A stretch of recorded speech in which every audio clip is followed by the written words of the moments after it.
la question de la connaissance de l'Europe dans le monde arabe, il y a encore quelques années, on voyait cette question comme une sorte de lente découverte. On avait justement en tête un schéma un petit peu semblable à la découverte de l'Amérique, des mondes qui s'ignorent et puis qui peu à peu entrent en contact par le biais de quelques passeurs, de quelques découvreurs. Ça, c'est une vision historique qui remonte à, disons, aux années 1960-70, qui remonte à la décolonisation, c'est-à-dire à un moment où les sociétés étaient en quelque sorte rendues chacune à elle-même. On pensait une forme de séparation structurelle des sociétés après la colonisation. C'était une sorte d'impératif logique pour que chacune se retrouve. Mais historiquement, ça ne faisait pas sens, parce que, comme je le disais tout à l'heure, la réalité historique, c'est que la Méditerranée est faite de circulation incessante, de circulation commerciale, de circulation culturelle permanente, de va-et-vient de population. On sait par exemple que le détroit de Gibraltar était emprunté de manière absolument permanente dans les deux sens, et par des populations qui parfois fuyaient des situations de disette d'un côté, traversaient le détroit.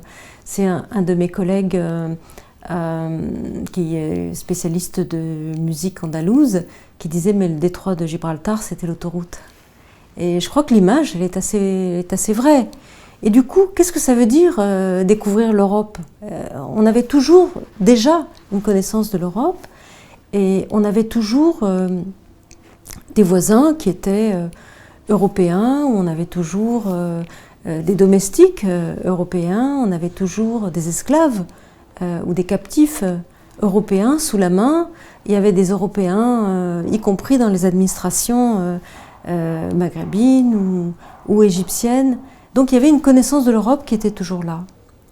Simplement, ce qui a créé une différence avec la connaissance que l'Europe, elle, avait du monde arabe, c'était que, je pense, les sociétés islamiques qui bordaient la Méditerranée pratiquaient une intégration des Européens à tous les niveaux et sur tous les plans de la société. Du sommet de l'État jusqu'au bas de l'échelle sociale, il y avait place pour des Européens, convertis à l'islam ou pas d'ailleurs, alors que les sociétés européennes, qui accueillaient aussi quantité de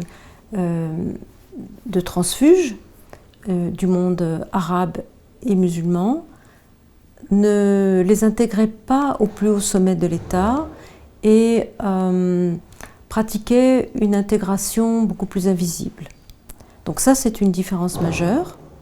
Et l'autre différence, c'est qu'on a valorisé, peut-être de manière corrélative, on a valorisé en Europe une découverte savante du monde arabe et des sociétés du monde islamique. On a très vite créé des écoles d'apprentissage des langues orientales. Alors que, de l'autre côté, les sociétés du monde arabe, par exemple, il y avait quantité de gens qui connaissaient les langues européennes pour avoir vécu en Europe, pour avoir été marchands, commerçants en Europe, pour avoir été captifs en Europe, mais on n'y valorisait pas un apprentissage savant des langues européennes.